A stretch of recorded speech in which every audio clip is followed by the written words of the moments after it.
hayotimdagi eng ideal odamim bor-da, dadam. O'zim otam. Voy. Ko'p kelinlarni ko'raman.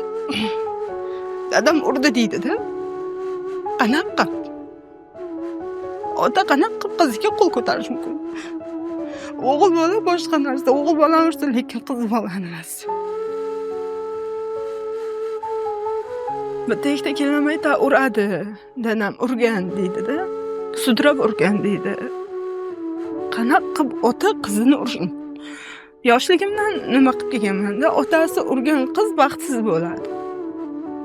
Otasi urgan qiz hech qachon o'zini baxtli his qilmaydi, chunki qiz bolani hayotidagi ideal odami otasidir. Turmushga chiqsa ham erini xuddi o'shanday tasavvur qilib chiqadi-da. Otam shunaqa uradigan bo'lsa tegmayman, hayotda erga tegmayman. Agar erkak zot shunaqa bo'ladigan bo'lsa, tegmayman deydi-da, to'g'rimi? Voy, dadam biron marta qo'l ko'tarmagan. Biron marta qattiq gapirmagan, so'kishishmaganmiz dadam. Faqat bitta qovoq uysa bo'ldi, qo'rqardi. Shunday bir nima so'rasa, shunday qovog'ini uyardi, o'zi tushunardik. Dadam gapirmagan bizga.